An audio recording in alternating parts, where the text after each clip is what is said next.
How do nuclear submarines make oxygen? You know what?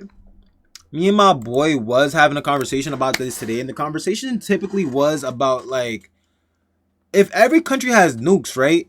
Like, where the fuck do they keep it? Like, don't you think do they keep it like moving or like at a secret location? It wouldn't be so secret because then, everybody got. I feel like every country has some sort of CIA. I know like the U.S., like us, we're the only ones with a central intelligence agency, but every other country has their own version of a CIA. You know what I'm saying? And I feel like everybody's seen that CIA video with this guy right here.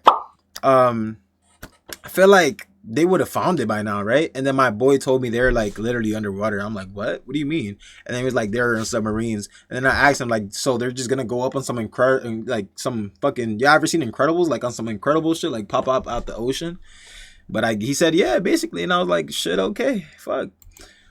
Let's watch the Welcome video. back to Smarter Every Day. This is a lunar lander. That's a different series we're starting on Smarter Every Day. This is a nuclear submarine. We are now really far into the nuclear submarine deep dive here on Smarter Every Day. And today we're going to answer a question that I've always wanted to know. Submarines are designed to stay underwater as long as possible. And sometimes they can't even go to the surface if they want to, like right now. The USS Toledo is currently under the ice, which makes it impossible to surface to get fresh air. How do you create oxygen on board a submarine? Because if you think about it, if you're on board with a lot of your crewmates and we're taking in oxygen and we're breathing out carbon dioxide, eventually the atmosphere on the inside of the submarine is going to become soured. So today on Smarter Every Day, we are going to investigate how to create oxygen on board a submarine and how to remove carbon dioxide from the atmosphere. And we're gonna have two ways to do both. Let's get on board the Toledo and let's understand how to create breathable air on a submarine.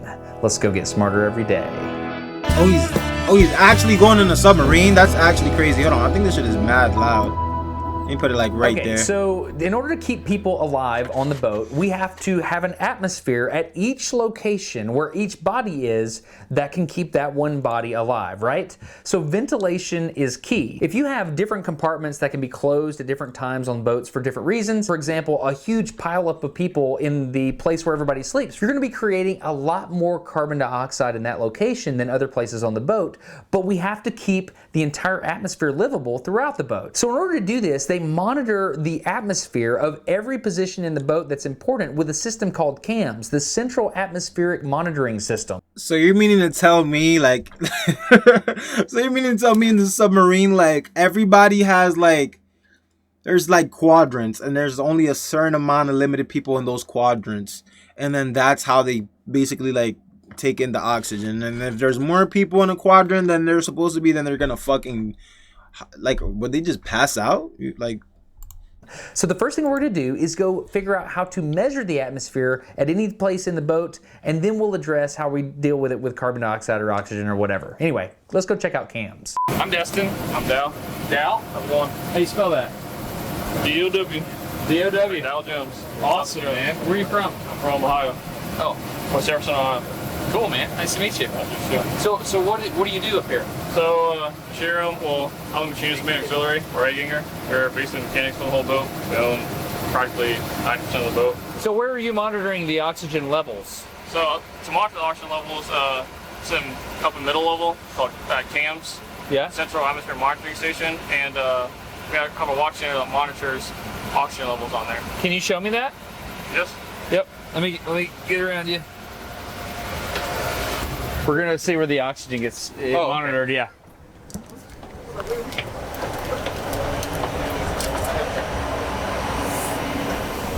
but like it still baffles me because like you see how fucking short, like there's barely any room in this submarine. So like, where the fuck do they keep the nuke?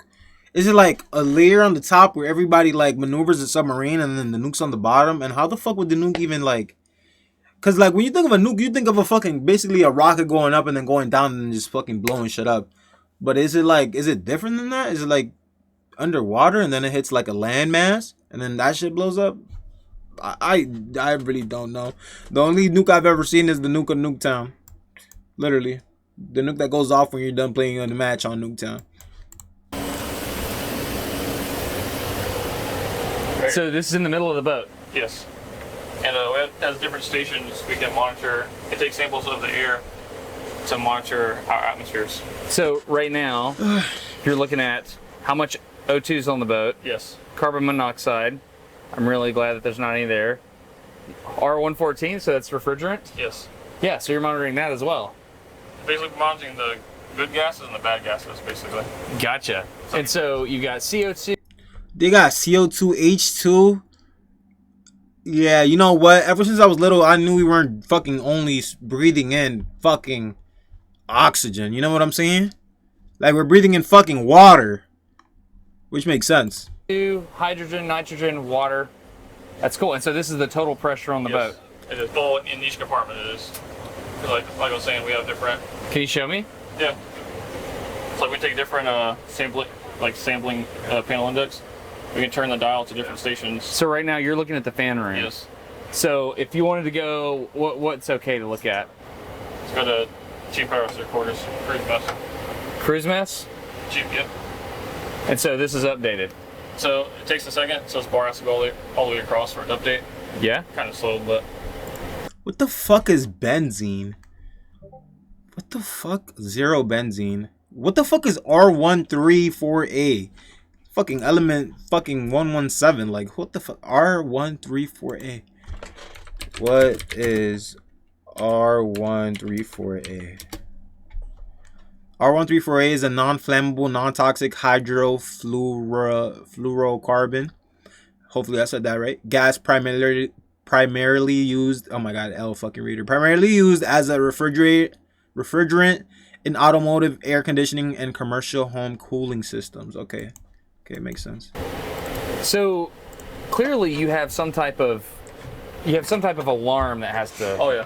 Yeah. So if oxygen gets too high or refrigerant gets too high or something gets too low, it'll alarm. It'll make a beeping sound. So in the event that we have a bad gas, that we have a leak of refrigerant, for example, do you have a way of finding the leak? So I guess you could go to the panel, and then you could select different sources, and you can see where it's high. Yes. And so that isolates it to that section of the boat, right? Yes. But then how do you find the actual leak? Like, if it comes down to a pipe, how do you find calling a the leak boat on a the pipe? submarine? So like, A submarine, a boat.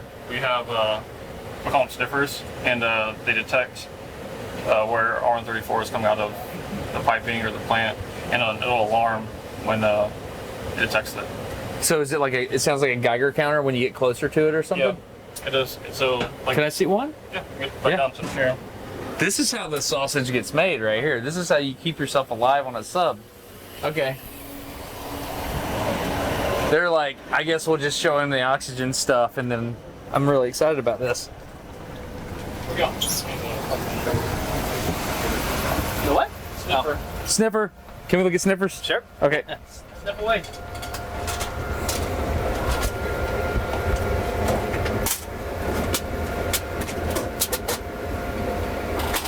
This is it? Yep.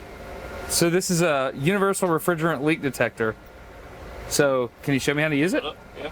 So this is what it looks like when we find a leak.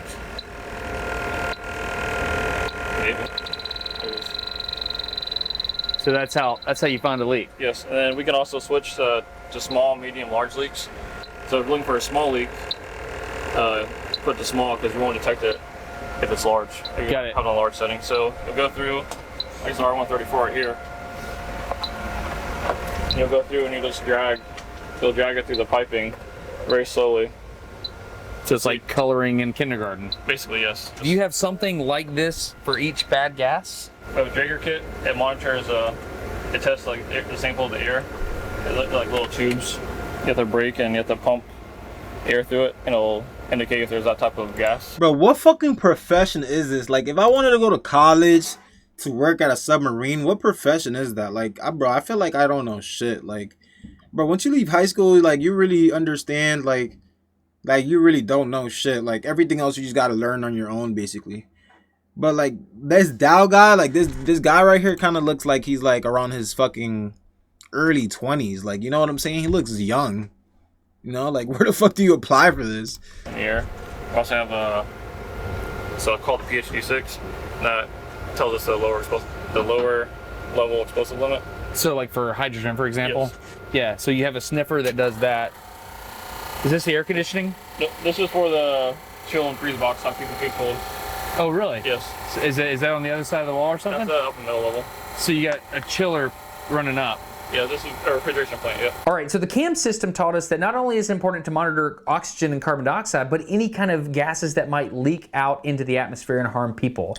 So the next thing, I told you there are 2 ways to create oxygen on the boat, right? So for the first way, I got a little excited. I made a little 3D printed thing. We're gonna do a little experiment. We're gonna use electrolysis to create oxygen. Very excited about this. Here's how this works. You did this in like 6th grade science or something like that, but you get 2 electrodes and you put them up in the water and you put electricity on one electrode and you complete the circuit, and of course H2O breaks into hydrogen and oxygen, right? We did this in 6th grade? Hey, my nigga, I went to public school, gang. The only thing we was doing in 6th grade was going in the fucking public bathrooms and hitting the fucking first hookah pens that came out. It wasn't even vapes back then. They were like little hookah pens and shit. Nigga, that's what we was doing in 6th grade. And we was walking the hall scratching our balls. You feel me? We was not doing that in 6th grade. So this was my thinking when I got on the boat. Well, I'm on a submarine. There's seawater all around the submarine. I can just take in as much seawater as I want. I have a nuclear reactor. I can just put electrodes, hook them up to the nuclear reactor, and then just put those in the seawater, and I can provide oxygen for everybody on the boat. I'm a hero, right? Except I would have killed everybody on the boat, and that I do not want to do that. This is why. If you run just straight up electrolysis on seawater with salt in it, NaCl, you will liberate chlorine gas and hydrogen, not oxygen and hydrogen, and that's a really bad thing and that kills people. So we don't want to do that. Before you run electrolysis on seawater, you must first purify it. And the way you do that is through a filtration system and also something called reverse osmosis. Now, reverse osmosis is complicated and I don't want to go into the great depths of that right now, but there's a lot of stuff on screen right now and that's kind of what happens. Wonderful. Okay, let's come back here. So electrolysis, the way we're going to do that is we have this super pure reverse osmosified water in our little contraption here, but what we're going to do is we're going to add potassium hydroxide, and when we add that and then we hook everything up to the nuclear reactor, that potassium hydroxide acts like a catalyst and it more freely liberates the oxygen and the hydrogen for water. And guess what? You can breathe oxygen instead of the chlorine Destin was going to try to pump into the sub. That's how that works. Look at how big the difference is here. On the left, we did electrolysis on salt water. You can see we ended up with hydrogen and chlorine gas, which actually damaged the container. On the right, we did it with purified water using potassium hydroxide as an electrolyte, and that broke it down into hydrogen and oxygen, which is fine for the crew to breathe. You make oxygen by electrolysis up near the nuke. Is that what is that? That's the AUG, automated electrolytic oxygen generator. And we use water and a chemical called KOH, or potassium hydroxide. Got it. And we essentially shock the water, which creates oxygen. And so it takes water, O2 or H2O, and it splits it from hydrogen and oxygen. And we use the oxygen to breathe, obviously. Right. And then we send the hydrogen overboard. Okay, so I told you there were 2 methods to create oxygen on a submarine, right? The first method is electrolysis, which I knew about. The second method was a little bit counterintuitive to me. This is a match burning. And as you know from high school chemistry, burning means oxidation, meaning it is taking oxygen out of the atmosphere and creating a chemical reaction. So right now, this candle is now burning, meaning it's oxidizing. So when I heard someone on the boat say, hey, we're low on oxygen, we need to go light a candle, that was counterintuitive to me. And what's about to go down? We're about to burn chloride candles, so make oxygen from the cans right over there behind you. Yep.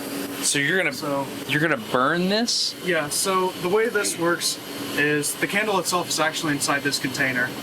And then we'll put them in a basket like this one right here. Yeah. And the basket will go inside here. So if we open this up, we have a little striker up here. And on the tip of it is red phosphorus. So what we'll do is we'll have it go through here, and once the candles are in, we'll take this, push it down and twist it, and that'll light the candles. Okay. And it lights kind of like a cigarette from what I've heard. I've never actually seen one lit, because we can't really leave the lid open when we light them because that's a class Delta fire. And we can't really put those out. Okay. But yeah, that's really about it. That's it? Yeah. Okay, and it makes oxygen as you do it. How long does it burn? So each candle will burn for about 45 minutes to an hour. Damn! So both candles together, they can burn somewhere between 90 minutes to 2 hours. Really? Yes. God, Okay, I mean, so those you're are some burning two big at one ass time? candles, Yes. though. And so is this something you need to do or something you're just doing? We mostly need to do it right now because our normal way of making oxygen with the AOG, that's currently down. So this is sort of our backup method of creating oxygen. Got it. And so you're monitoring the oxygen level back here, Yeah, on right? So you're monitoring the oxygen level here, and if it's low, then you burn the candle. Yep, and that'll help bring the oxygen levels back up to where we need to be. Okay. Rock and roll. Learning. Okay. Science, XO. Science. So is this your job? Yeah, this is one of the extra things we do for our watch. So, because one of my jobs is to actually monitor the atmospheres themselves. So, whenever I notice that oxygen is getting low enough, I would have to make the recommendation to burn the candles. And then, if the chief of the watch agrees, then we'll burn the candles. And this What right the here is a fuck? byproduct after we burn them. Okay. We call these clinkers. Honestly, I have no idea why we call them clinkers. Uh-huh. Clinkers. Clinkers. And so you're opening the can back there, sir? Yes, sir. Yeah? Can you show it to me? Absolutely. So this is the bottom of the can. We take off this protective cloth. Uh-huh. Pretty much helps keep the candle from being damaged while it's in the can. Do you have a flashlight? No, I don't have one on me. You have a flashlight? Perfect, thank you. This is the top of the candle. So Steve was explaining to you about the striker that ignites it. When the striker goes through the lid, it presses down on this center piece here. Presses down on that? Yes, and the striker has a phosphorus tip. Yes, and sir. These candles can only be ignited due to a chemical reaction between the phosphorus and the chlorate of the candle. The chlorate? Yes. Okay, got it. And so that'll get it going. Yes, sir. Okay, let me get out of your way here. So this is a pretty hazardous activity then, because it involves fire on a submarine. Yes. Yes, sir. That was the one class of fire no one on the submarine ever wants to deal with. The class Delta fire, because it's a self-oxidizing fire, so it makes its own oxygen. Maybe about 4.5 years of next one. You've You know never what? seen I'm this gonna be happen? honest. Nah, damn. You know what? Fuck! Why did I fucking say that? I did not expect the black guy to be on the fucking submarine. I just gotta be honest, man. Like, hey, bro, but he does sound like he knows what he's talking about. So salute to him. And it's February. Happy Black History Month. Hell yeah, my nigga. Let's go.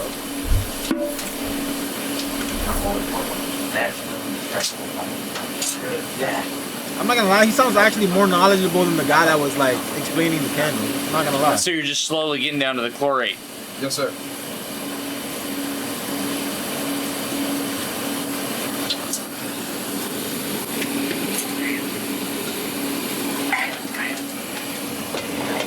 So 2 candles. We burn 2 candles at a time to pretty much maximize the oxygen output of the. Who the fuck be brooming in this shit? Like, where the fuck are the cleaning services in this bitch? Like, you know what I'm saying? Like, or they just leave that shit like that. They just broom it themselves and shit. Nah, this job got. But yo, comment down below how much you think this job pays an hour. This shit gotta be. My prediction, I gotta say like at least like 74 an hour for fucking sure. 74 an hour seems pretty fucking reasonable. So this, when you touch the end with red phosphorus, starts burning, slowly burns, becomes this. Yes. This is the striker we actually use, just a 9-inch nail, and this is the red phosphorus we were talking about. Gotcha. Sir, for this part here, I am going to need you to step back a little bit because we're about to pull the old candles out, and those are extremely hot, Yes, sir. which is why we got these heat protective gloves.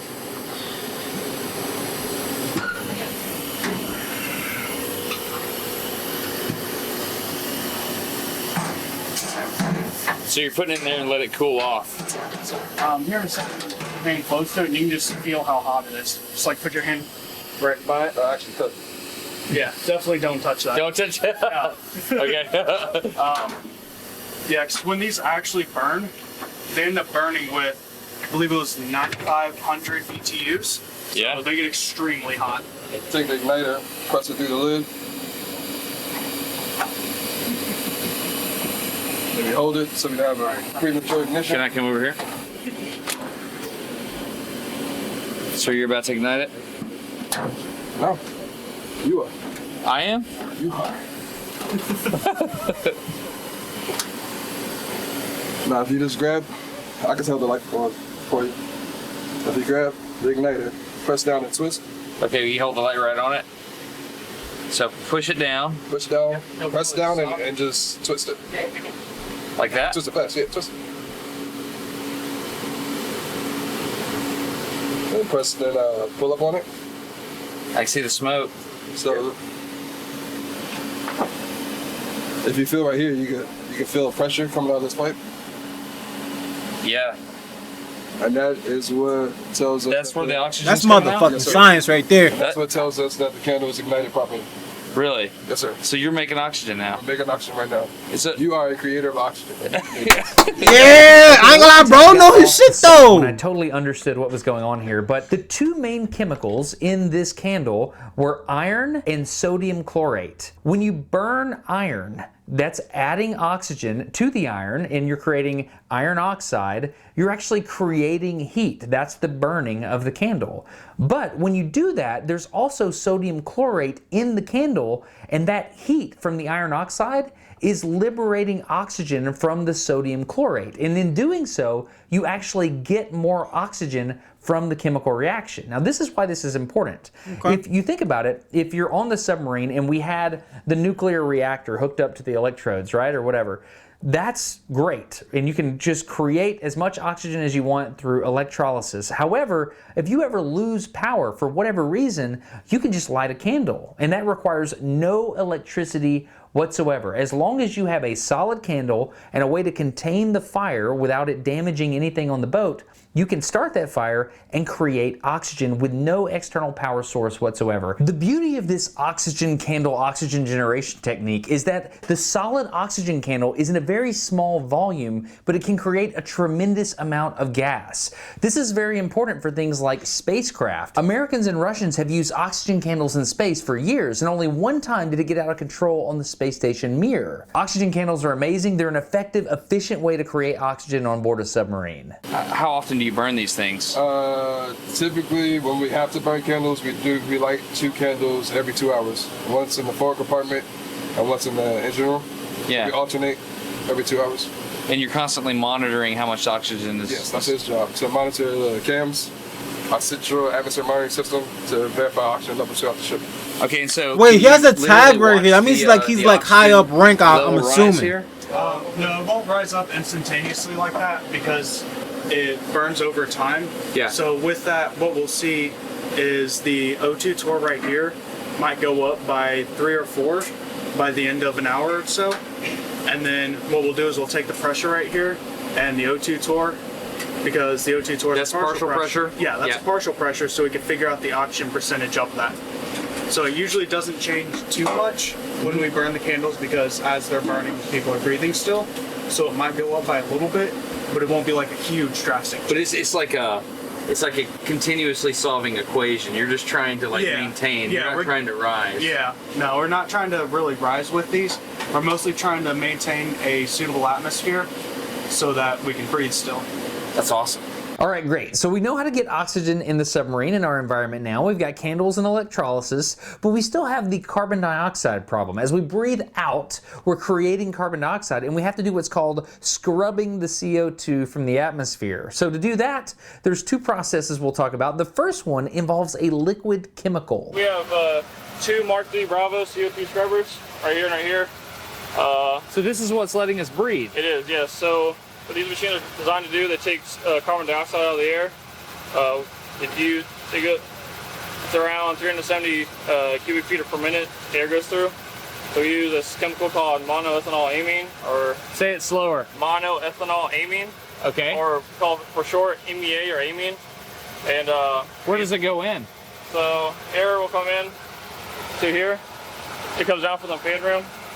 Like the cycle it goes, air will go in from the blower. It'll pull in air in and go through the absorber tower.